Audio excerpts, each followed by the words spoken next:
Good morning, everyone. Well, that is a lot of my face there. All right, good morning, everyone. I want to formally welcome you to the MAPC Fall Council meeting being held on Wednesday, October 27th, 2021. First, I want to thank you all for making time to come here today. We have a pretty important agenda and we have an award to give out, and I know that we all share in the celebration of that. For those who are without power on the South Shore, my thoughts are with you at this time, and I hope your internet connection stays stable and your family stays safe.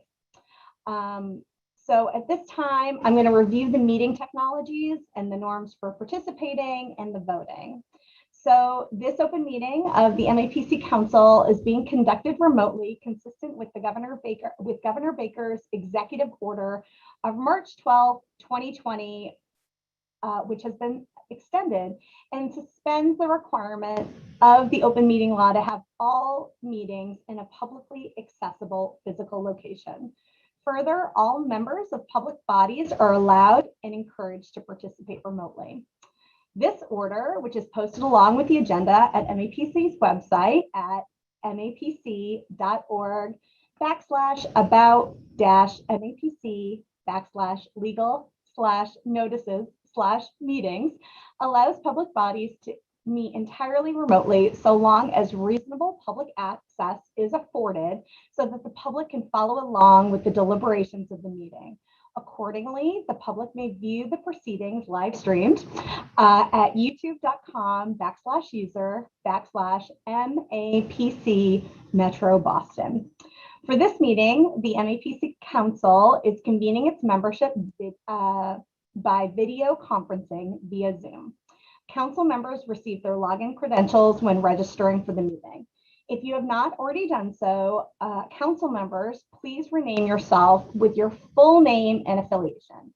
So for instance, I'm Erin Wortman, representing Stoneham, but say you are representing an agency or ex officio like Juan Vega, it would be Juan Vega, EOHED.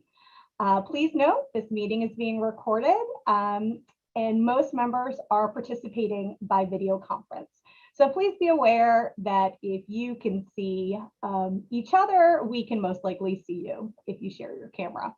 And the recording of this meeting and any affiliated conversations will be posted to the MAPC website as soon as practical. So with that, and I just want to say it's really important that we do identify ourselves.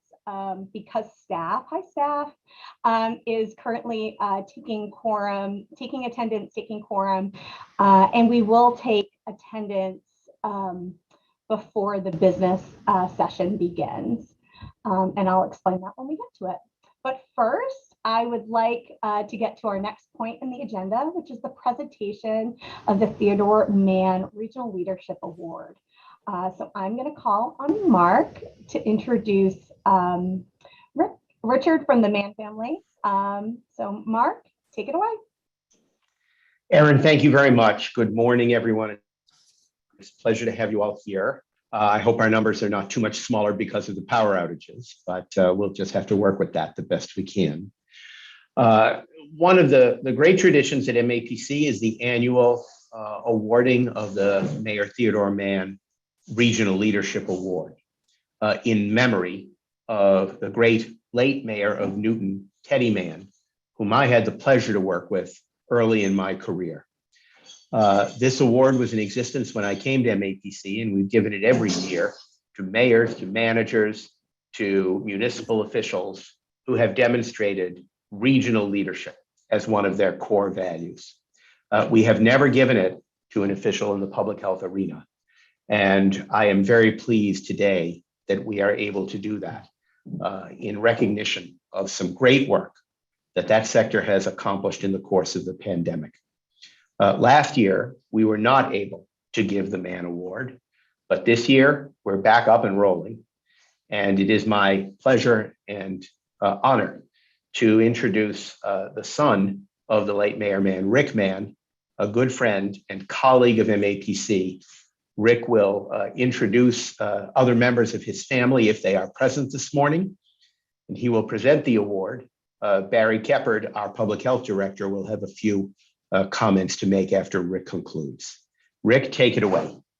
Thank you very much, Mark. I particularly want to thank you for the delicious breakfast buffet we had just before the meeting. Thank you. You'll make it up next year, I'm sure. I believe I'm being joined this morning by my sisters, Stacy Shapiro, Leslie Mann Kaplan, and Debbie Mann Schmill. I hope they are there with us. Good morning to everybody.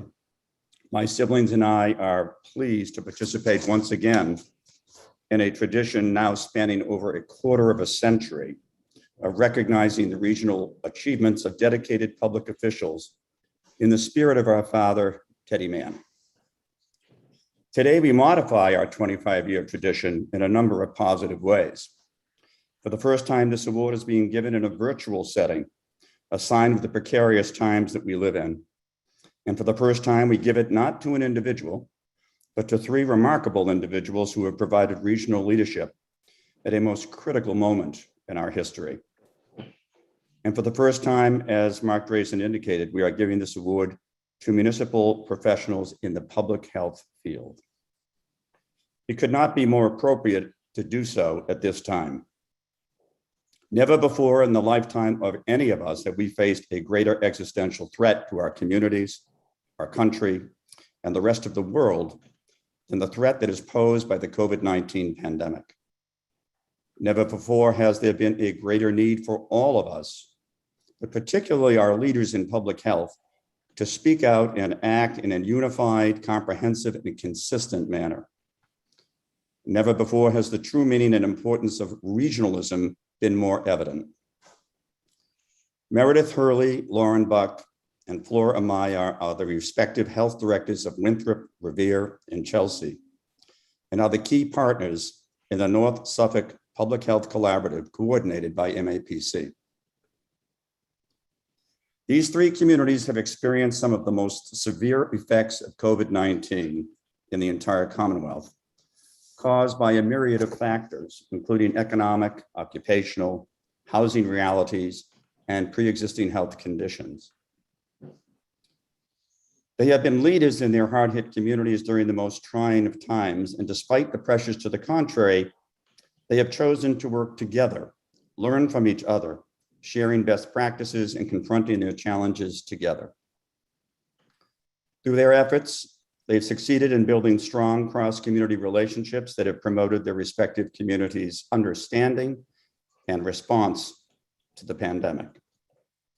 Each of these remarkable individuals has provided consistent and inclusive leadership around actions such as testing, masking, social distancing, etc., in their communities. Often doing this work in close partnership with community organizations and residents, reaching out to the community literally door to door. They have developed and implemented plans for the sharing of staff and services, such as hiring a regional public health nurse, an epidemiologist, and creating their own contact tracing function to track COVID cases.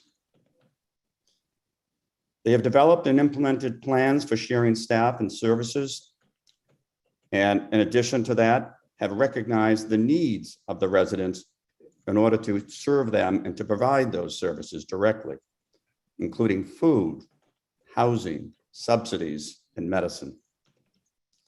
Following the approval of the COVID-19 vaccines, they have helped plan and execute numerous clinics, beginning with joint clinics for public safety for staff. Can you even imagine who that would be?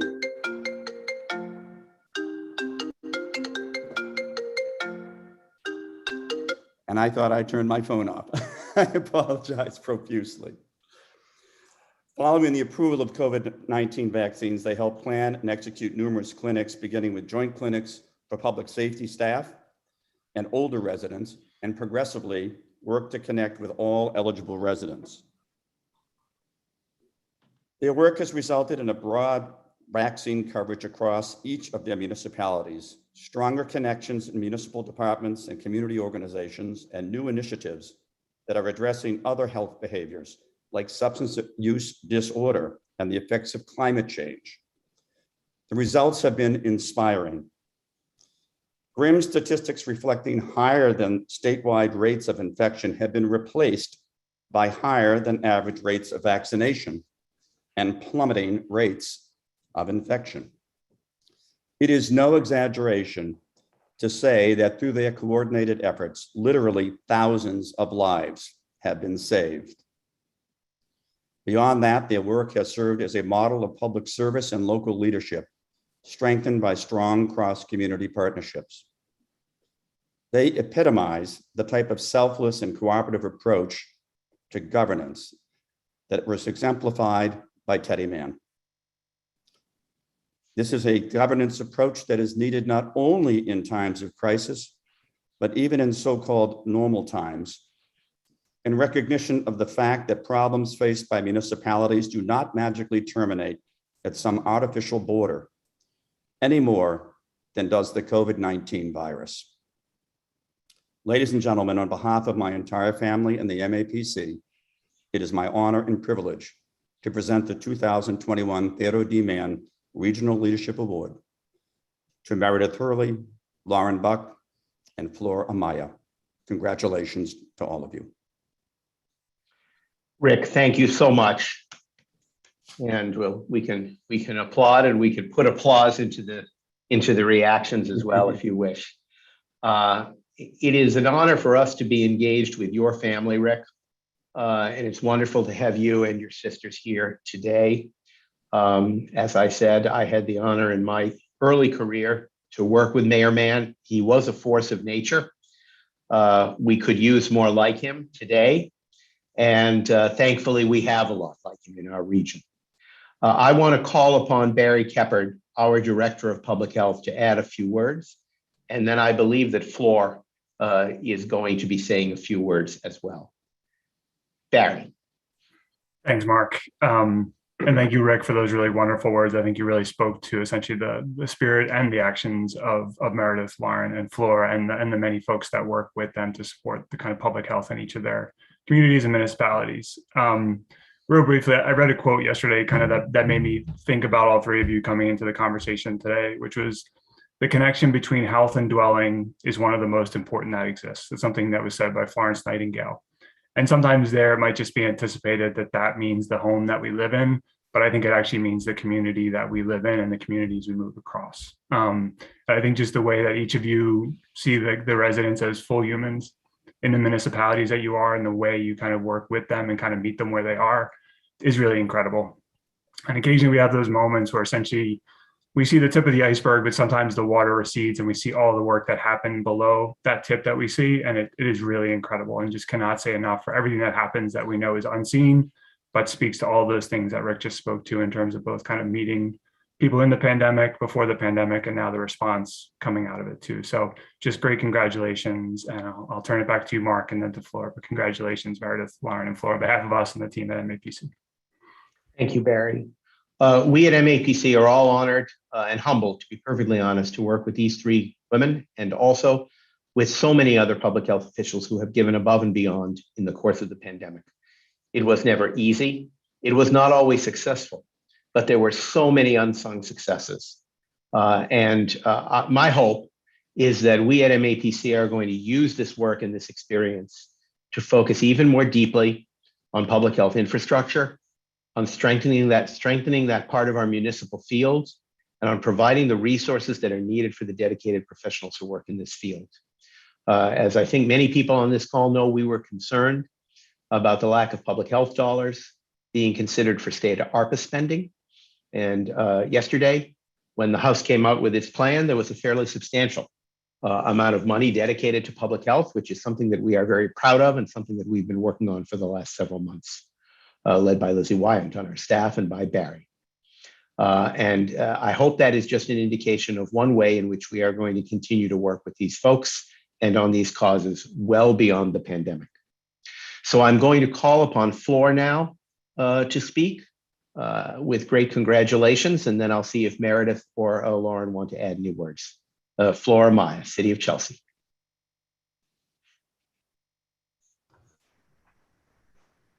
Hi, thank you, everyone. Thank you, MAPC, for this recognition. I feel extremely honored to be part of the North Suffolk Public Health Collaborative and to share this award with Lauren and Meredith.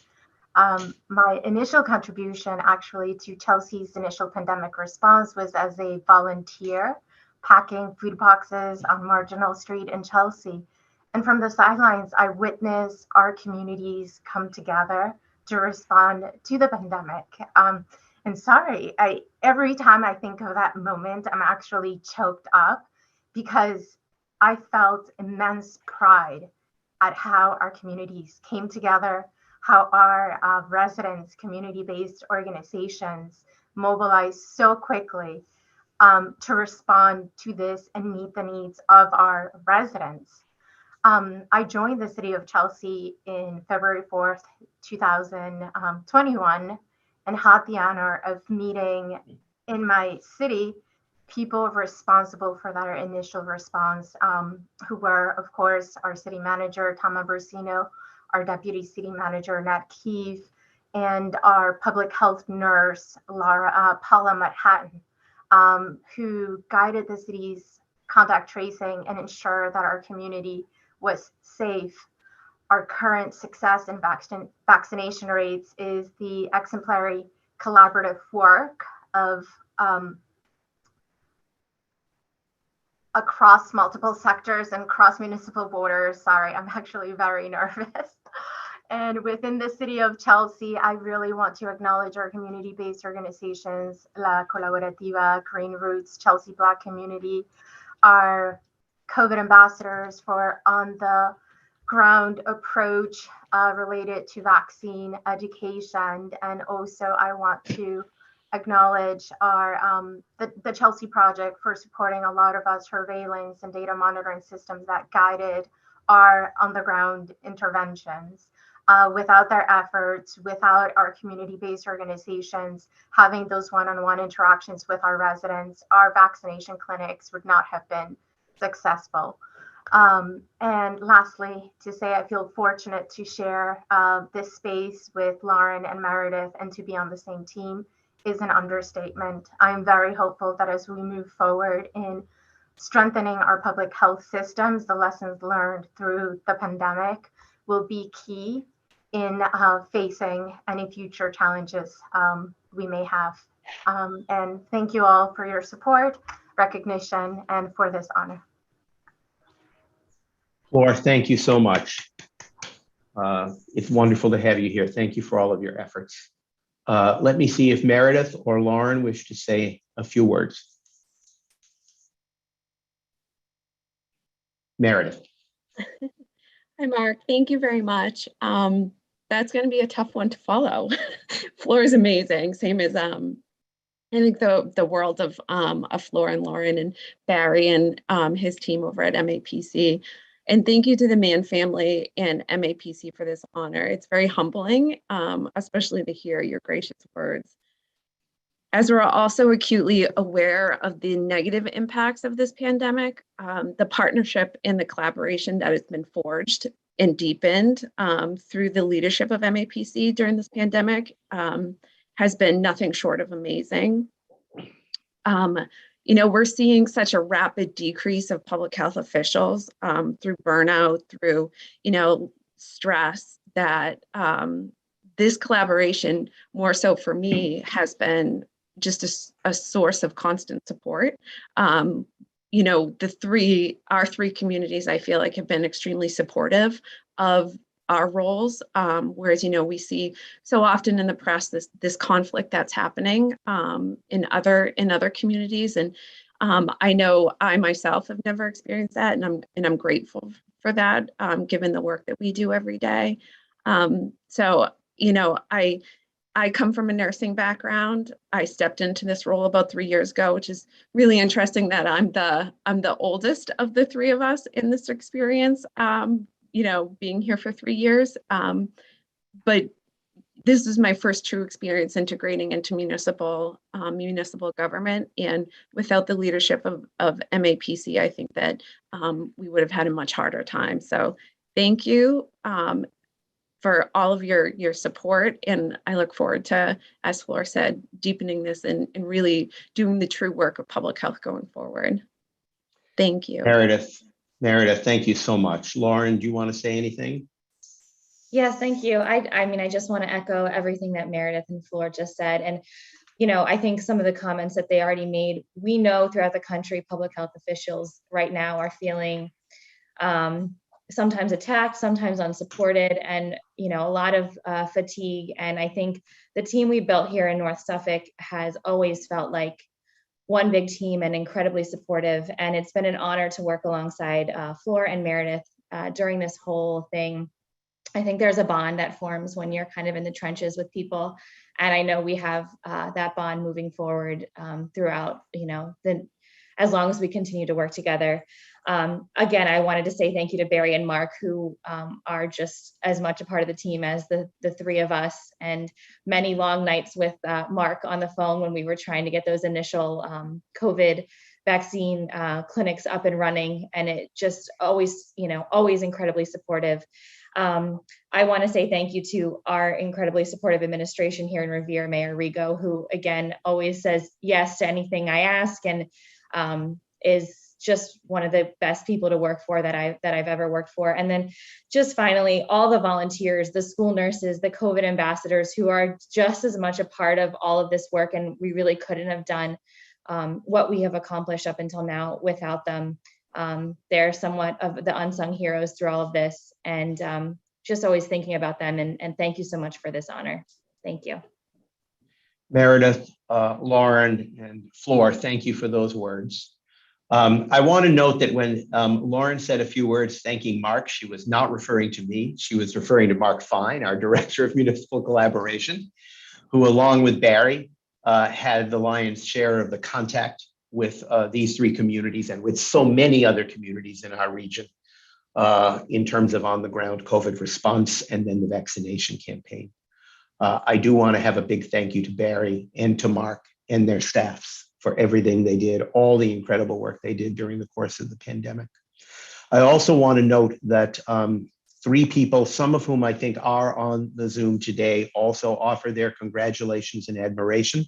And that is Tom Ambrosino, the city manager from Chelsea, Brian Arrigo, the mayor of Revere, and Terry Delahanty, the acting town manager in Winthrop.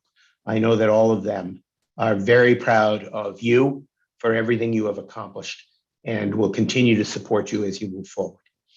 With that, I am going to call this portion of the meeting to a close with thanks to the awardees, to everyone who has participated, and of course, to the members of Teddy Mann's family. We appreciate our ongoing partnership with you. And I will turn it back over to my boss, Erin Wharton. Thank you, Mark. Thank you. I want to echo thanks to the Mann family. It's honestly one of my favorite parts of council is hearing Rick and the family speak, and it just really is a great way to celebrate Teddy Mann's life. So thank you. And I also want to, personally congratulate the award winners. I mean, the chat is completely blowing up, rightfully so. And I think it's so inspiring, all the work you do, not only in the public health realm, but I think it's a really great sign for how great we can all be with regional collaboration. And I hope that you are, the main case study when we make that argument kind of moving forward. All right. And with that, we are transitioning to the business meeting. So first, I want to kind of go over some ground rules. So please be gracious in allowing me to cover a few ground rules for effective and clear conduct of our business and to ensure accurate meeting minutes. So please keep your phone or computer speaker muted unless you are asked to speak. Please remember to speak clearly and in a way that helps generate accurate minutes. And finally, we'll be utilizing the Zoom chat feature for all motions, seconds, voting, and any questions. We will need you to be able to identify you throughout the meeting. please ensure that you have identified yourself and that you understand how to use the Zoom chat feature. So if you look at the bar at the bottom of your Zoom screen, one of the buttons should say chat with the image of a chat bubble. If you click on that, it'll bring you to the chat. Please make sure you are messaging everyone instead of the host or one of the co-hosts. I am infamous for private messaging instead of group messaging. So take it from me, just message everyone. Council members who call in rather than join by video have been asked by our technical support team to identify themselves to the team and have been renamed. So we are also keeping track of that as well. Voting by phone participants will give an oral vote and will occur after all others have voted on a given motion. So at this time, I'm going to call up Sasha to call roll. Sasha is the Events and Special Project Specialist at MAPC. Just so we're all kind of on the same page, I know we're still kind of new at this, especially with large group meetings. Sasha began to take the role between 9:15 and 9:30 for those council members. Roll will be called to identify council members who have yet not been identified as present. So do not panic if your name is not called. If your name is not called, that means we have captured you as attending this meeting. We'll ask members to identify themselves as present or here in the chat feature for the recording of the meeting. And how we do this is the roll of cities and towns will be in alphabetical order by municipality name. If the city or town rep is not present, Sasha will then call the alternate rep. Gubernatorial members will be called in alphabetical order by last name. And finally, ex officio members or designees will then be called. Everyone got that? Great. Sasha, take it away. Thank you so much, Erin. I apologize in advance if I mispronounce your name. I will try my best to pronounce it correctly. I will start with the city and town caucus, beginning with Bolton, Erica Uriarte. Boston, John Barros. For the alternate, Caitlin Pasafaro. Braintree, James Downey. Brookline, Allison Steinfield. Canton, Laura Smead. Cohasset, Lauren Lind. Danvers, Aaron Henry. Dover, Christopher Dwelly. Or the alternate, John Jeffries. Essex, Peter Fippen. Everett, Tony Sousa.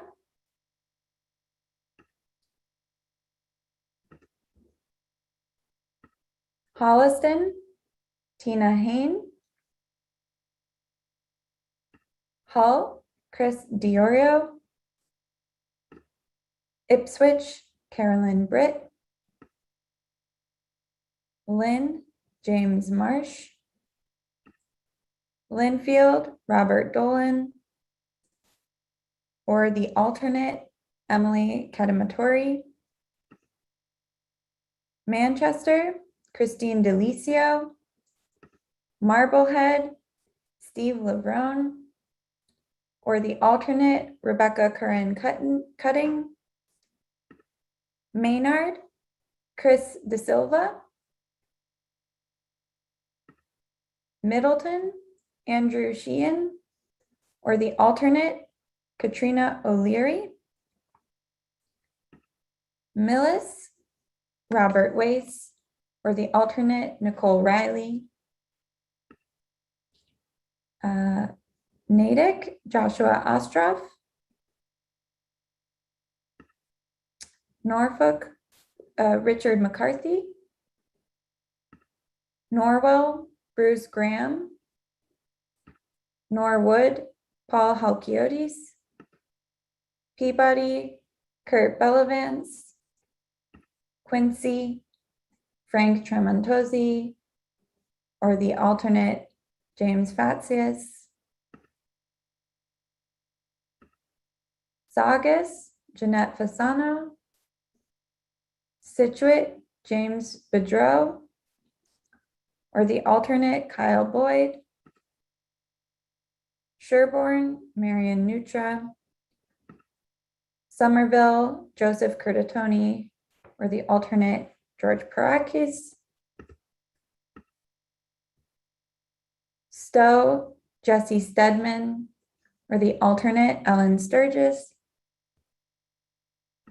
Wakefield, Aaron Kokinda. Walpole, Paul Connolly. Or the alternate, Ashley Clark.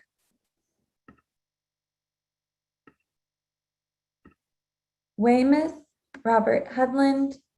Or the alternate, Carl Edsall. Wilmington, Valerie Gingrich. Winthrop, Austin Faison. Rentham, Rachel Benson, or the alternate, Kevin Sweet. I will now move on to gubernatorial candidates or members, alphabetical by last name. Zamawa Arenas, Lisa Broad, Sol Carbonell, Kelly Chun, Robert Cohen, John Featherston, Daniel Garcia de Coteau, Gina Martinez, Gina Martinez, Stefan Silvera, Ramani Serpada, Kelly Strong, Monica Tibbetts-Nutt, William Tinty, Samuel Wong. I'll now call on the ex officio designees. Chris Osgood, Lauren Shirtliff,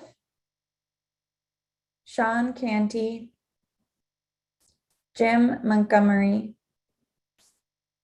Courtney Rainey, Juan Vega, Kat Banesh, Vandana Rao, David Mueller, John Bouchard, Joel Barrera. That is the list. And our total count currently, Erin, is 55. Great, thank you. I think there are a few in the chat. So again, if you did hear your name, please indicate in the chat that you are present. If you did not hear your name, that means we got you. So thank you so much all again for joining us. Erin, if I could just briefly break in here. Sure. So we are at 55. I think there are some others that are clearly coming in through the chat that might bring us up to around 60, 62. We need to be at 68 in order to have quorum. So I think what we will do is we will continue with the business meeting and then the Metro Common presentation. Some of us will be doing some direct outreach to folks who are not here, and hopefully we'll be able to achieve quorum by the time we come to a vote on Metro Common. If we don't, we are going to have either a special meeting or delay the adoption of Metro Common until the winter meeting, which would normally be in late February or March. So for all of you who may not want to have a special meeting and who also have other friends on the council who are not here, this is your opportunity to text them and get them to sign in, please. We're close. I think we can make it, but we're not quite there yet. Thank you.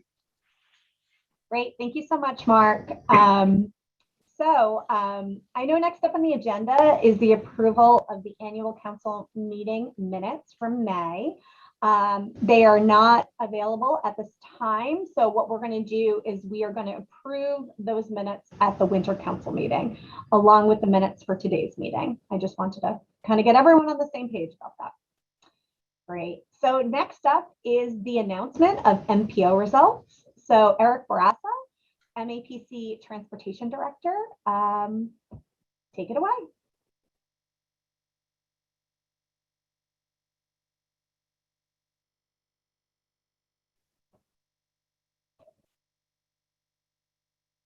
Is Eric at the meeting? Oh, okay.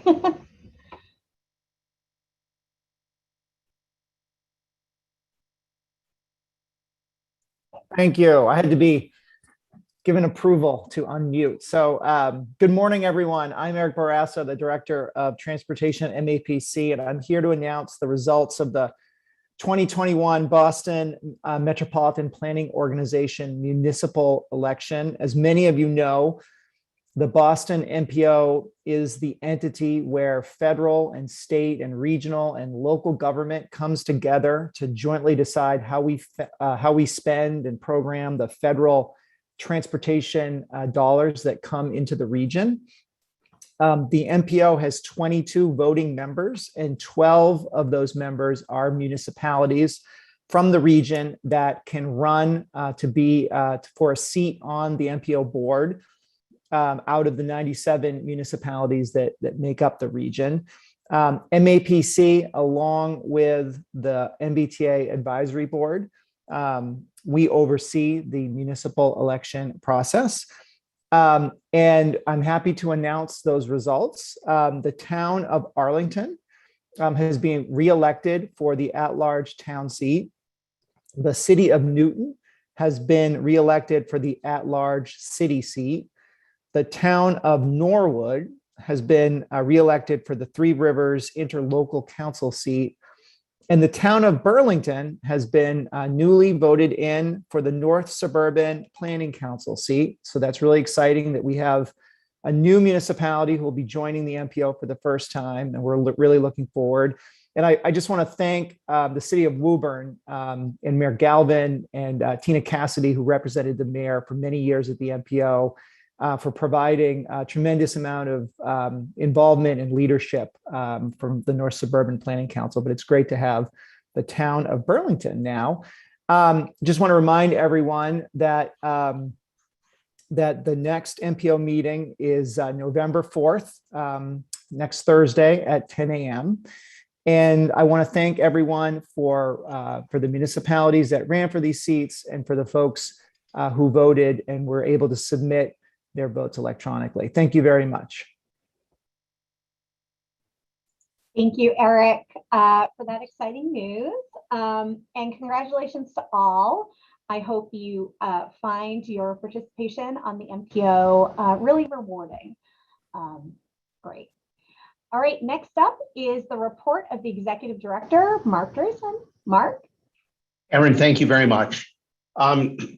I'm going to just summarize a few key things going on at MAPC these days, let people know what's happening in those topic areas. As always, if you want more information, or if you want information on any of the myriad things we don't mention or I don't mention, please just give me a buzz or send me an email. I'll always get back to you. We are very heavily focused right now on the issue of spending ARPA dollars, the American Rescue Plan funds. Those come in many broad categories. They come in funds that are available to municipalities directly or through counties. We are working with at least a dozen of our cities and towns to help them with various issues of ARPA spending. Everything from figuring out what useful and good expenditures would be, to carrying out engagement processes with the public to try and have input on ARPA expenditures, to helping cities and towns to deal with the somewhat complicated reporting requirements that the federal government places upon us. We are also working very actively, particularly Lizzie Wyant and her government affairs team, in coordination with and advocacy in the legislature on the expenditure of state funds that come to us through ARPA. The state funds came directly to the Commonwealth. Initially, we thought that perhaps the governor was going to allocate most of those funds directly, as he had with funds from previous recovery packages during the pandemic. But the legislature decided, nah, this time we want to be involved, Charlie. So they voted to basically put the funds in a trust for appropriation. And we have been encouraging the legislature to move quickly on at least a portion of those funds, especially the funds that might be spent by supplementing existing state programs and funds that are needed for those most in need as a result of the pandemic and the recession that accompanied it. A couple of days ago, we were rewarded with the House package that came out on ARPA spending. It's not the whole package. I think it's somewhere between 3 and 4 billion, if I recall correctly. That is not chump change. And we were very pleased with a lot of the items in that package. Most particularly, I would note that within the housing package, we had been pushing for money to be available for the modernization of public housing projects, both family and elderly public housing.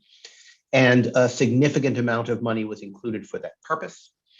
We also felt that it was necessary to provide significant dollars for the strengthening of our public health infrastructure. One of the things we're really pushing on these days is to remind people that public health has ongoing COVID expenditures in regard to contact tracing, which the state is not doing anymore after December 1st, in regard to the vaccination program, and now with young children and boosters, and in regard to the fact that people are still getting ill, being hospitalized, and dying. So there are lots of expenditures, and it's not fair for those expenditures to be borne entirely by cities and towns. The state has to assist with that as well. There are many other aspects to the ARPA bill. Of course, this wouldn't be MAPC if we didn't have a summary that was prepared, I believe, by Leah Robbins, and that is available to anyone who asks. Honestly, it's probably up on the MAPC website. I'm not 100% sure of that. Lizzie can indicate that in the chat, however. We are going to continue to work on ARPA. It's a very important element of our work at this point in time. These are very substantial kind of once-in-a-lifetime resources. We want to make sure they are spent on time, spent well, and especially spent in the communities that were hardest hit by the pandemic. And that word community doesn't always mean a municipality. It can mean a type of person. It can mean people with, seniors, people in nursing homes, people with disabilities, women who have been pushed out of the workforce. It can mean many different things. The word community has many different definitions, and we want to make sure that the funds are used to benefit those individuals and those communities. There is another category to ARPA spending that people don't often recognize or pay much attention to. That is the fact that a lot of federal agencies have discretionary ARPA money, which they are going to release through competitive RFPs. And recently, MAPC, with a coalition of around 50 other organizations that we coordinate, applied to the Economic Development Administration for a $500,000 planning grant. And then we hope in phase 2, a substantial implementation grant to try and improve and grow the cybersecurity sector in Massachusetts, to address broadband issues in the digital divide, to make sure that many of the people who have lost jobs in the course of the pandemic have the opportunity to train for and participate in this growing segment of our economy. And we are awaiting the results of that application, but that is only one. Many other organizations are filing applications. An important one with the city of Boston that we're working on that would be throughout the state relates to clean energy in residential buildings. We're also active in that. And there are many other departments that will be coming out with RFPs. Maybe a week, 2 weeks, a month down the road, we may have an infrastructure package, and we might actually have the social service and human services package that I know Congress is working on presently. But for the moment, we have ARPA, and it's important to make sure that those monies are well spent. Another area that I wanted to speak about a little bit is a little more internal to MAPC. And that is that, as you know, in July, our long-serving and much-loved Deputy Director, Rebecca Davis, moved on to a new job. She couldn't get too far away from us, so she moved from MAPC to MACP, where she is now the Chief Operating Officer. And thankfully, Rebecca's still in the Boston region, and we're still working with her, for example, on that EDA application. However, it has called upon me, our directors, and the officers to evaluate the management structure at MAPC. You know, when I came to MAPC almost 20 years ago, there were 30 staff and 3 deputy directors. And when Rebecca left in July, there were 105 staff and 1 deputy director. And I'm still 1 person. So it doesn't really make all that much sense to run the organization with only 1 deputy. And we have decided upon a new structure that will involve the hiring of 3 deputies, 1 to oversee public affairs and advocacy, the 2nd to oversee sustainable development or community planning, and the 3rd to oversee administration. We will be filling those positions sequentially, beginning with the Deputy Director for Public Affairs and Advocacy. I am very confident that adding this layer of strength and capability and talent to MAPC from both internal or external candidates for these jobs is going to help make my life easier, maybe a tiny bit easier, allow me to concentrate on some things that I haven't been able to concentrate on thus far, create a deeper bench of leadership at the organization, and provide really a partnership of a key executive team, which shouldn't just be 2 people, but should be larger than that. And I think that's going to be a benefit to the organization. I think it's going to be a benefit to the region. And I hope that all of you will not only monitor this, but when the job descriptions come out, encourage people to apply. And we are also continuing to grow at MAPC in 2 ways, I would say. One is we're simply adding positions. Every time we seem to say, well, we're going to stop now, we're going to slow down, we're not going to grow anymore, we don't have any more space. People ask us to do new things and work on new projects. And I am pleased to say that we're hiring just some fabulous new people at the agency who come from all over the country and who are bringing tremendous talent to MAPC. At yesterday's staff meeting, we introduced, including a couple of interns, 7 new people at the agency. The other thing that we're dealing with, I want to be very upfront about, which is like every organization in America, public or private, people are leaving, moving on to new things, living in new places, deciding to be closer to family, wanting to change their careers. And that's a little bit of a churn at the agency. But thankfully, we have continued to get great applicants, even for those positions. And it's always important to have great staff in the MAPC Alumni Association because they keep working with us and they keep adding to our strength and power all over the region and all over the common. So I wanted to update you a little bit on that. I don't usually talk about management issues in these reports. I usually talk more about policy issues, but I felt that was an important thing to update you on as the governing body of this organization. So with that, I'm going to conclude my ED report. And I think I'm supposed to turn it over to the Metro Common portion. Is that right, Erin? All right. For the past 3 years, there's been no more important activity at MAPC than developing our new regional plan. It's one of the few things we are required by statute to do. Last regional plan, Metro Future, took us about 8 years to do. About half of those were during my tenure. And we involved 5,000 people in that effort, but we could see them face to face all the time. This year, and that was adopted in 2008, it's already 13 years ago. 3 years ago, we began working on Metro Common 2050, new regional plan to take us out to 2050, which has been led by our Director of Strategic Initiatives, Eric Hove, which has literally involved the participation of virtually every staff member and board member at MAPC. During the first part of this planning process, we were in person. It was pre-pandemic. But we were only, I would say, about 1/3 of the way, halfway through the process when the pandemic and the recession struck. And it became necessary to recalibrate the kind of work we were doing and to really figure out how do you develop a regional plan in the midst of a pandemic and social isolation. We had to deal with the disease and illness and dislocation caused by COVID. We had to deal with the recession, so many people losing their jobs and worrying about whether or not where they were going to get their next meal, and cities and towns wondering if they were going to be able to maintain their budgets.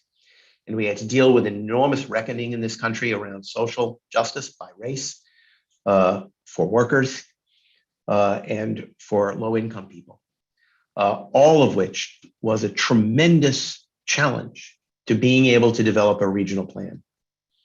I am proud to say that under Eric's leadership and with the assistance of so many others at the agency, I hesitate to name them, but I will note Emily Torres-Cullinane, the co-director of strategic initiatives, Sasha Perotti, who is online now and just called the roll, and is our special events coordinator, helped with so much of our outreach activities. Lizzie Grobel, who's no longer at the agency, but prior to that, during her tenure here, played a tremendous role in this effort. Rebecca Davis, during her time here. On the government affairs side, Lizzie Wyant and Kasha Hart, who really spearheaded the policy recommendations. Tim Reardon and Sarah Philbrick in data services, Jesse Partridge Guerrero, who helped with scenario planning, and of course, the entire communications team led by Amanda Linehan, Karen Edelman, Elise and Kit, so many people who worked so hard on this project. All of them had to figure out how to do something we had never done before. At the beginning of MetroCommon, we made a conscious decision that we were going to tweak or adjust Metro Future. That didn't happen. COVID, George Floyd, a national election, many other things demanded that we be more forceful, bolder, more heavily focused on equity in our region. And to be perfectly honest, less patient for change. And the plan that we put before you today is a plan in that spirit. It is transformative, yet achievable. It is detailed and multi-topical. It is drawn from the thousands of people we interacted with, both in person and virtually.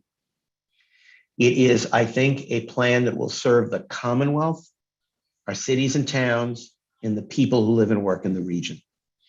I want to congratulate everyone on the staff and council who worked on it, who really put their heart into this effort.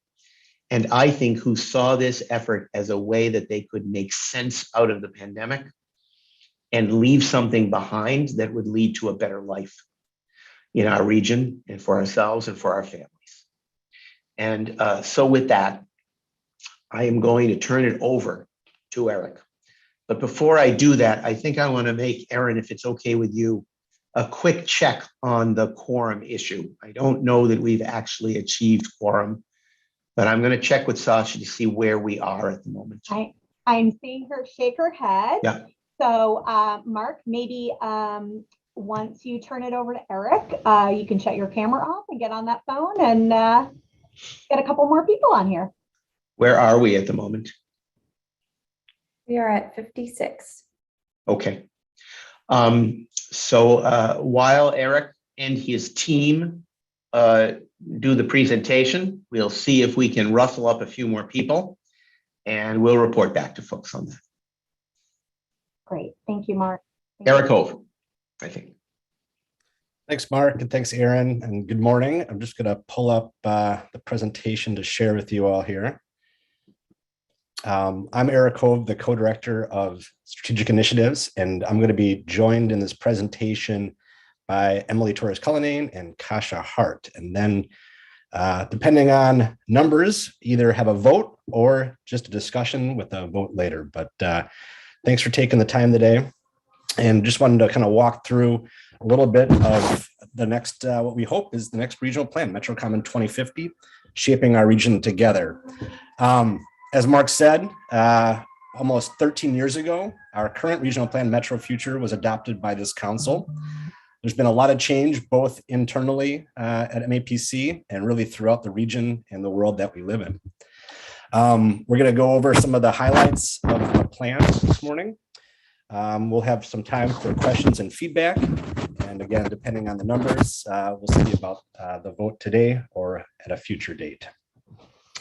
As you know, the 101 cities and towns of the MAPC region all have a unique history, specific personalities, and particular challenges. But we also have so much in common, really dependent on one another for our overall success or failure as a region. The regional plan really is MAPC's North Star. It directs our work, further defined by the strategic priorities that were developed in a strategic planning process 6 years ago now. But it really also sets a really bold chart or path for the region and as we grow and develop in the years to come. Really all of the work, like I said, MAPC is directed by the plan. All of the technical assistance work that we provide to our cities and towns, our legislative and advocacy agendas, and also our data and research agendas as well are really derived and guided by the regional plan. So again, nearly 13 years ago, this council adopted Metro Future. It really set forth a bold vision for a smart growth region, one that also calls for much greater collaboration across political boundaries. And in certain ways, we have seen significant progress towards the goals of Metro Common. Our cities and towns have seen tremendous investments over the past decade. And as we heard during the Mann Award presentation, while it's not easy to work across municipal boundaries, as everyone on this call knows, we've also seen some unprecedented collaboration, really especially during the pandemic, where we were forced to adapt and reach across political boundaries, both at the state, regional, and municipal levels. But recent events really have shown a much brighter light on both the acute and chronic crises facing our region, whether it's the cost of housing, our transportation system that does not work for most of us, great disparities along race and ethnic lines, and a changing climate. Just look outside your window to see the evidence of that. And that was really the stage that was set when we started this planning process 3 years ago. And like Mark said, it really was the work of thousands. We were guided by this tremendous external advisory committee made up of experts from really across the region with a wide range of experience and topical expertise that stayed with us for the 3 years and really pushed us to make the best plan that we could make. We also had a community advisory committee that helped us think about how to reach people and really engage people in a really deep, fundamental way to help shape the recommendations and content of the plan. We also had mini grant partners where we actually provided funding to community-based organizations to make sure people that are likely to be most impacted by the plan's recommendations had a voice in shaping the plan itself.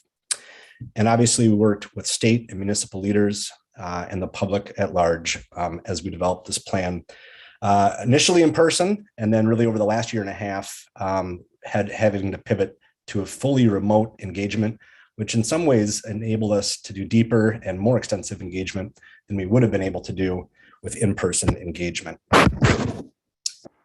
3 years ago, when we started this process, we really started with simple questions about what people wanted to see in the long-term future. What does success look like? What kind of region do you want to leave for your kids and grandkids? What do neighborhoods look like? How do governments function over the long term? And that's what helped us develop the vision and goals for the plan. In the second year of the plan, we pivoted to looking at those great challenges and opportunities. What could stand in the way as a barrier to reaching these goals? What kind of opportunities are around the corner that we need to take advantage of? We also explored future uncertainties. What kind of things might we have to navigate and adjust our policies to get to that vision that we shared? And then in the last year, we really spent most of it this year developing the 20 policy chapters that Kasha and Lizzie on our team really quarterbacked. But these are the action steps that MAPC can take, that our cities and towns can take, that our state legislature can take, and our community partners can take to get us on the path for success.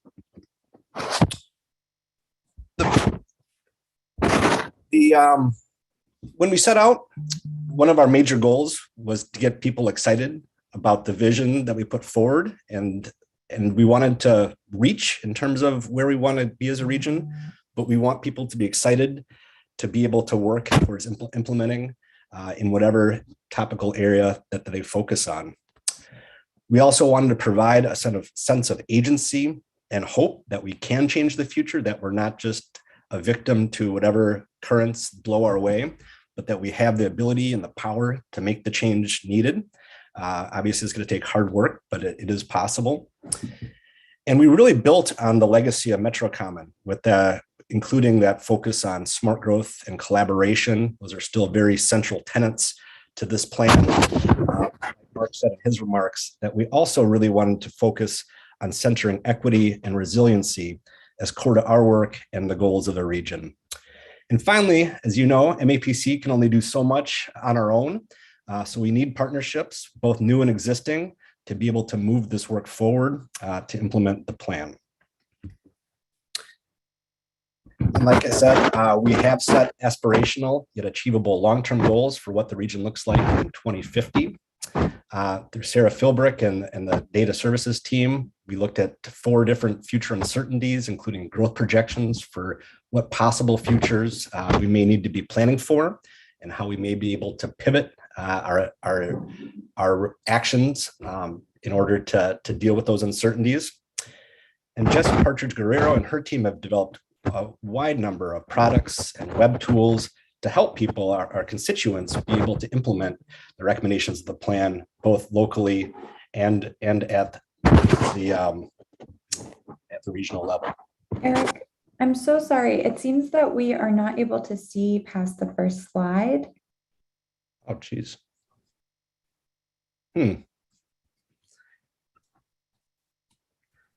Would you like to swap screen sharing?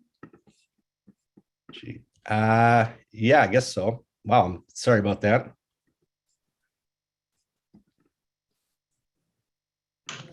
Okay, let me pull it up. Eric, it was an engaging speech nonetheless. Don't worry. It is actually possible to speak articulately without slides. But I had such very nicely designed slides thanks to Kit and the comms team. And folks, Wow. please. Can you see this screen? Yep. Okay. Eric, what slide would you like me to go to? Well, can you just click through them quickly to share them with the audience? So here's the MAPC region. We're all unique, but we have the common challenges. Here's what directs our work, and that including the strategic priorities of the agency. And this is the work that is directed by the regional plan and the priorities, including all the technical assistance, as well as our legislative and research agendas. Metro Future, 13 years ago, bold smart growth vision, really focused on collaboration across boundaries. Man, I could have done this whole speech in like 2 minutes. And here we are, MetroCommon 2050.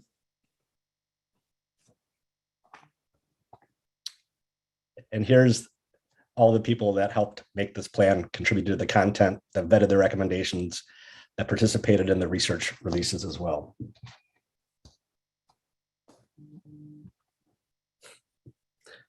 These were the main 4 phases of the plan. And once the plan is adopted, we will be pivoting into implementation, which is what Emily's going to talk about in a moment.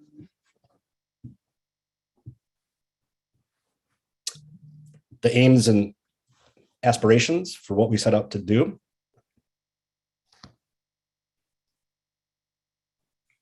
And then here are the content goals.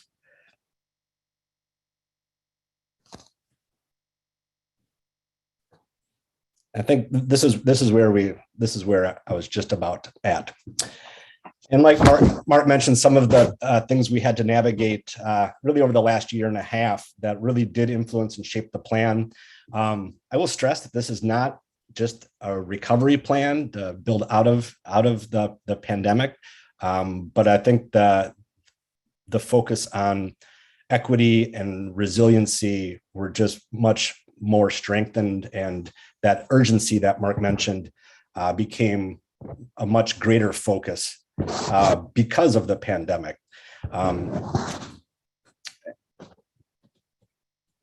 I think, in some ways, we're starting to see a little glimmer of hope.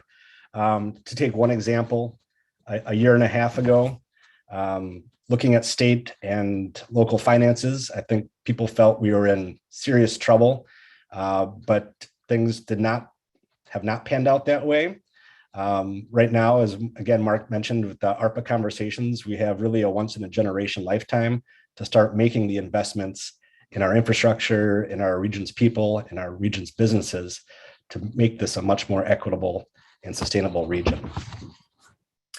In terms of what's next, we have a lot of work to continue to do, even though our pencils are down in terms of the writing of the plan. We are continuing to turn this plan that we shared with you in terms of the PDF documents into a digital plan. We'll be able to release that later this winter, really to make it much more easy to navigate and accessible to really people across the region. We will also be translating the plan into Spanish to, again, broaden the reach. And indicators in terms of how we measure how we're doing as a region. Jessie and her team just came out with the first set of 9 indicators. I think we can share a link to them in the chat. But one example of an indicator in terms of, I think this is particularly relevant to today's weather, is looking at development in the 1% flood zones. From 2010 to 2020, 69% of our housing units have been built in that 1% annual flood zone. That's 9,000 units that are at risk due to flooding. And then looking at commercial space, 60% of new commercial space, again, was built in those 1% flood zones. And we will continue to develop new tools, new research, moving forward to, again, help our cities and towns realize our shared goals. Next slide, please. The vision of the plan really boils down into the 10 main goals. This is what we heard from people when we asked what they want to see of the region in the long term, what they want their neighborhoods to look like, what the natural environment should be, how it should perform. And again, I think we set the bar high here, but we do believe that we can achieve this by hard work together. And the last slide for me is really focusing on the action areas. This is the main organization of the plan. These are what we heard from people were our biggest challenges, biggest opportunities that we'll have to overcome in order to reach those goals. So the action areas, they include both a write-up of how we understand these systems, what interactions and trade-offs that we have to navigate and negotiate to move forward. There's artwork, including films that help with storytelling to take another approach to help understand our region. And finally, this is where the recommendations live. So each of the action areas has recommendations underneath them, and that's what Kasia is going to go through next. So let me turn it over to Kasia.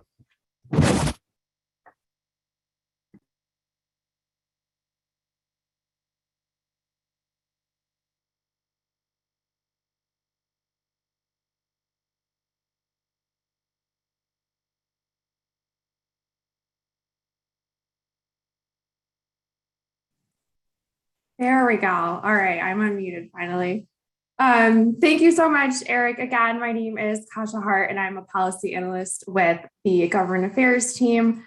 First, I just want to give a special shout out to Lizzie Wyatt, who's our Government Affairs Director, who co-led the development of the policy recommendations with me. I also just want to take a minute and give kudos to all of the staff that worked on these 20 policy chapters. I know I personally learned so much from their expertise, and I'm just so grateful for their patience and their persistence as we work through the many drafts of the recommendations and ultimately got to the final drafts that we are sharing with you today. This process also leaned on the expertise and the experience of so many people from outside of the agency that Mark and Eric have already spoken to, but just want to speak for a moment on all of the engagement that happened around the recommendations specifically. So the engagement process was incredibly thorough, and that is thanks in great part due to the work of Emily Torres-Cullinane and Sasha Perotti. But we conducted focus groups for all 20 policy chapters, meeting with policy experts and advocates and members of partner organizations. We also conducted focus groups with members of the legislature, as well as with individuals who would be most impacted by the recommendations. And we read through all of the input, and I think these final documents are all stronger as a result of the feedback and the comments that we received. So I just want to put a little bit of emphasis on all of the people that have played a role in getting us to where we are today. Next slide, please. So here are just a couple of points of emphasis or common themes across the recommendations. First, as Mark has already spoken about, an equitable and resilient recovery. The recommendations are one of the shorter term components of the plan. And so while the plan is Metro Common 2050, the policy recommendations are intended to be implemented on a shorter timeline, closer to 2030 or so. We know we're going to be in recovery for a long time and feeling the economic consequences of the pandemic for a long time. So it was important to us that we address that head on in the plan. And we really think about how we are confronting some of the inequities that have been laid bare over the past 18 months. We also wanted to make sure that we're addressing root causes. So this is a common theme that emerged in all of our focus groups. We were really encouraged not to just put Band-Aids on different issues, not to focus on the symptoms of a problem, but instead it uses as an opportunity to start to chip away at some of the structural issues that lead to the inequities that we see today. So another common theme is addressing synergies or connections across different recommendations. This came out throughout all of the focus groups. As you read through the documents, you'll see that we tried to cross-reference the recommendations where we could, where we thought it was appropriate, but just a couple of places where those sort of cross connections happened. Home ownership as a primary vehicle for building wealth. So we talk about that in both our wealth building recommendation and our affordable home ownership access recommendation. We are seeing just a really strong connection between public health and climate change and how land use in the built environment plays a role in all of that. So we wanted to make sure those recommendations were all interconnected with one another. Obviously, accelerating electrification, that has major implications both for the building sector, so homes and businesses, as well as the transportation sector. And then finally, more inclusive and collaborative regional governments. Themes from the dynamic and representative government recommendation really cut across all 20 of the policy chapters. And we saw during the pandemic the importance of local governments working together, and we just want to make sure we're enabling more of that in the future. Next slide. So finally, we just wanted to highlight a couple of particularly innovative recommendations that are included in the plan. So first is this idea of creating a climate infrastructure bank. We're really excited about this idea. This is included in MAPC's equitable recovery priorities, as well as our ARPA priorities. We think this is really important for catalyzing an equitable and resilient recovery. By creating this kind of infrastructure bank, we can put some initial capital towards major mitigation and resiliency projects. And so this can act as a vehicle for making those down payments on these major projects that could potentially later be supported by federal recovery dollars. Next is this idea of providing resources for small businesses to move to employee-owned models. So cooperatives or employee stock ownership plan or ESOP plan models can be a way to promote resiliency of small businesses and give workers a larger say in business decisions. Next, we have a recommendation around establishing a clean energy community benefits fund and a commission on energy justice. So funds for clean energy, the fund specifically would be used to make investments in clean energy infrastructure and environmental justice communities, and in other communities that have been historically prevented from accessing clean energy. And the commission is there to sort of guide the implementation of this fund. Next, this is a very MAPC recommendation, but setting a statewide VMT reduction goal. So climate has really emerged as a common theme across all 20 of the policy chapters. And we know that reducing emissions from transportation is going to rely heavily on electrification, but we felt it was really important to take a holistic approach to this issue and also talk about the implications of land use and transit investments in reducing emissions. So we thought a step forward to advance that goal would be for the Commonwealth to establish a statewide VMT reduction goal. We know reducing VMT also offers a host of benefits in both the environmental, economic, and public health space. And then finally, this last idea about facilitating public banking, this was just endorsed by our executive committee, and it will help expand access to financial services for individuals and small businesses, and also ensure that banks are meeting community-specific needs. So I think with that, if you want to go to the next slide, I'm going to turn things over to Emily Torres-Cullinane to give you a preview of what is next. Thank you so much, Kasha, and thank you so much, Eric, for this morning's presentation. So upon adopting Metro Common, when we can do the vote, we will be kicking off Metro Common 2052U, a series of local conversations and presentations of the regional plan. What does that mean for you, your municipality, agency, or organization? Well, we'd like to come to you and discuss the recommendations in depth. We'll tailor the content to your needs, your schedule, and your shared priorities. We are happy to present at public or internal meetings with governmental or non-governmental bodies. Everyone has a role in making our region a more equitable and sustainable region. From here on in, we are also looking to partner with you. We want to know, what Metro Common recommendations do you care deeply about? What priorities do you share with the plan? How can we work together to elevate certain components of the plan? We are looking for anyone that would like to advocate for Metro Common and collaborate on its implementation. Please reach out to us if you're interested to discuss that a little bit more. I also want to add a quick note here on the plan's products that you can use in your work. Eric mentioned some of them. When we started the design of Metro Common, you asked for research and web tools, messaging support, and best practices and policy ideas. We encourage you to use the research that was done throughout this planning process. Some examples include the housing submarkets, the diversity deficit report, and the zoning atlas. We encourage you to use the storytelling pieces, such as the short film Living Together, the At Home in Boston video, and the action area illustrations that we've been sharing in MAPC Matters monthly. They will also be on the digital hub. And we encourage you to explore and use the best practices and policy ideas in the recommendations. MAPC has already actually started to incorporate some of them into our current policy agenda. And lastly, in the spring, we will be rolling out Metro Common with a formal in-person kickoff event and media campaign. We'll be translating our documents and making sure to share back the plan with everyone that participated in the building of the regional plan. So stay tuned for those details and how you can participate.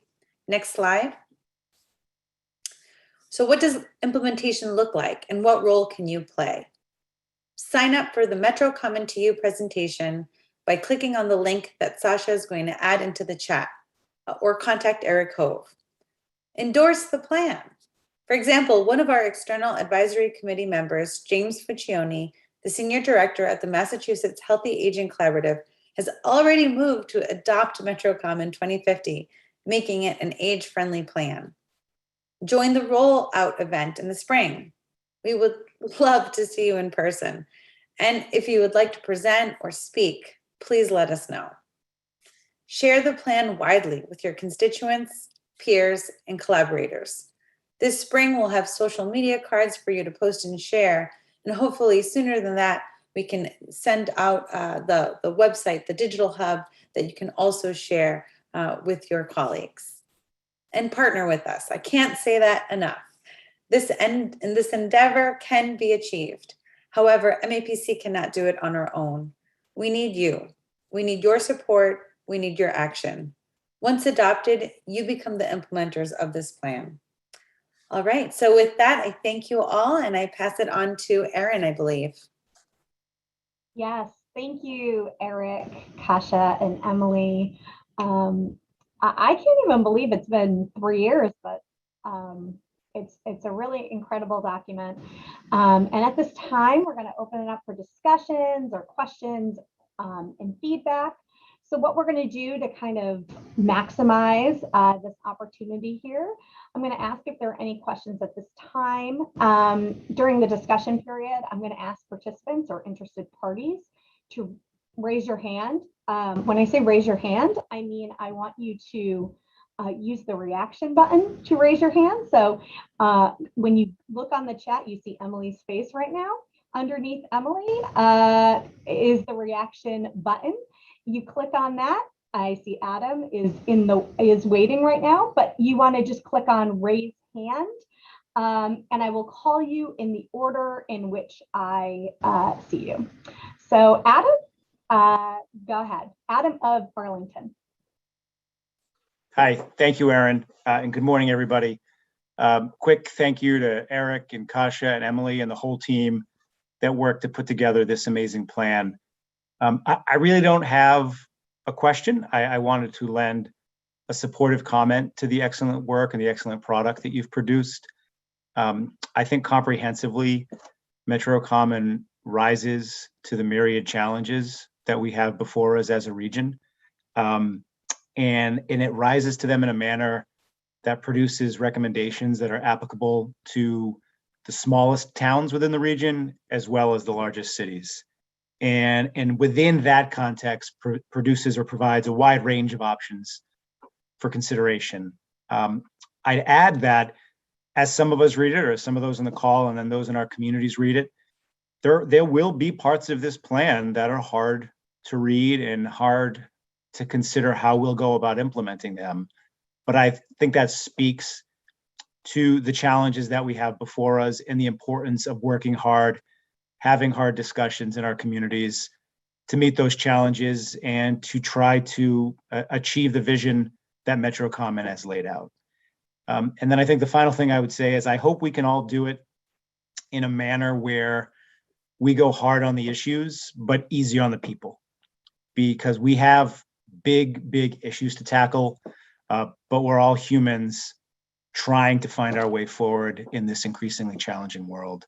So with that, I really want to congratulate you for a job well done and look forward to supporting this plan and working towards its implementation in the decade to come. Thank you. Thank you, Adam. That was great. Next up with their hand raised is Keith Bergman of Littleton. Keith? Thanks very much. I'm a member of the External Advisory Committee that's been working these last several years, and I'm also immediate past president of MAPC, and so I've been working. I even remember Metro Future in 2008, as many on the call do, and I've been proud to see this organization continue to develop as a leading voice, not only in our Commonwealth, but in our country, for smart growth and regional collaboration. And to me, Metro Common 2050 represents some of the very best work that MAPC has ever done. Work that is the regional planning agency for Metro Boston. It is uniquely called upon to do.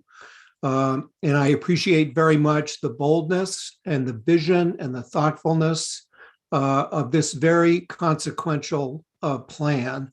Its focus on the impacts of climate change and equity and economic justice are particularly timing and compelling. In every way, it is worthy of the great organization that MAPC has become, and I would urge fellow council members to adopt Metro Common 2050. Thanks so much. Thank you, Keith. If anyone else, thank you for those who just joined. You must have got our text messages or emails. I appreciate it.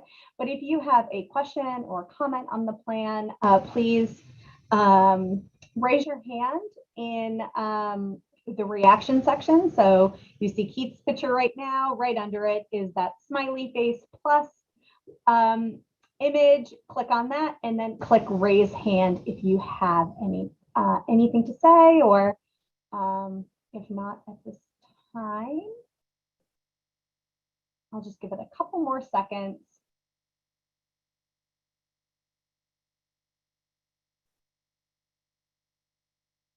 Okay. So I am going to call on Mark. I don't know if he's ready to talk. Oh, I'm sorry, Kara, you just popped up. So Kara of Brookline, go ahead. Hey, good morning. Thank you. Just wanted to ask really quick that MAPC consider in future regional plans, including in the introduction, an explicit statement about which policy, regulatory, or funding realms this regional plan has a direct or indirect influence. For example, the work that Eric spoke about earlier, but also about how it informs regional transportation funding and serves as a regional guidebook for EDA grants. I think this kind of straightforward statement in the document would help people understand why they should participate in the process. It would help us explain the importance of this document to our local leaders while helping them discern that in most cases, MAPC's setting of regional goals will actually have very little direct influence in their flexibility to govern locally, at least in the immediate timeframe. That could help right size their concern or excitement about a regional plan. And I look very much forward to supporting this plan and hope you'll consider that in the future. Thank you. Thank you. And I don't think, Kara, we need to wait 10 years before we include such a statement. I would regard that as kind of a minor modification that we could probably incorporate something to that effect in the introductory documents. All right, I am seeing no other hands raised. Mark. Well, it is kind of, it is kind of truth time in terms of quorum. I think it's important to remember that we are facing power outages throughout the region. Even a few of the people who have joined in the last few minutes have said they're joining by phone because they can't use their computers. Sasha, what number are we at the moment? I think it's 61 or 62. 61. Okay. So I don't see any realistic way in which we can reach 68, which is a requirement. And we're going to have to, either do a special meeting or do this at the winter council meeting, which will be at the end of February or early March.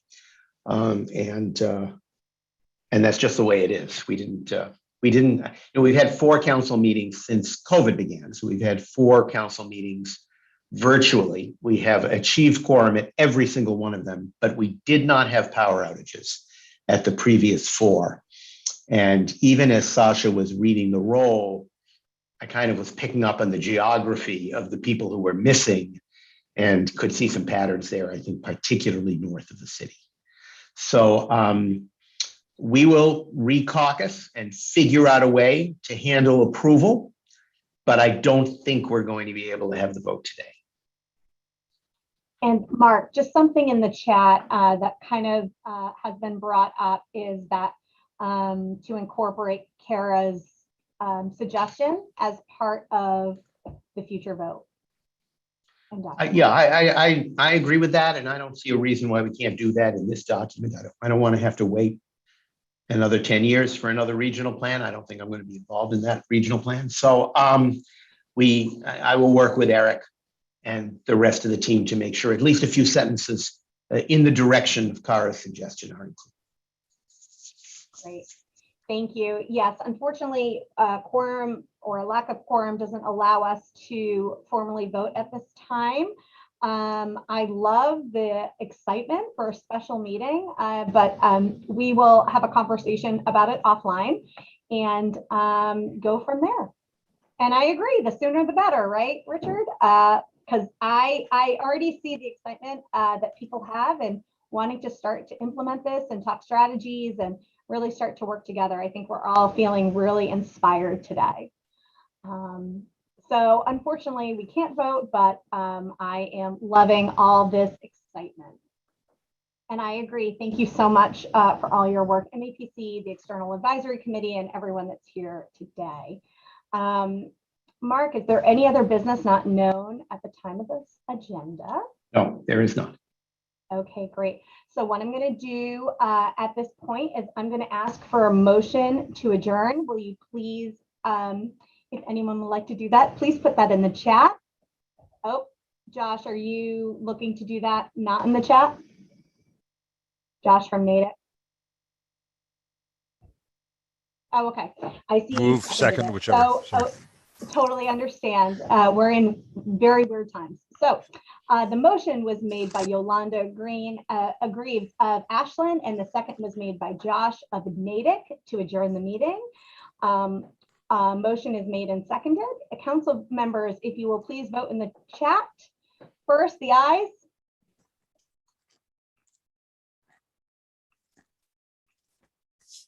And then if you feel so inclined to nay or abstain, you may do so now at any time. But I am seeing majority come through the chat. And with that, the fall council meeting is adjourned at 11:04. Thank you all for coming. Be safe. And I will see you hopefully very soon. Have a good one.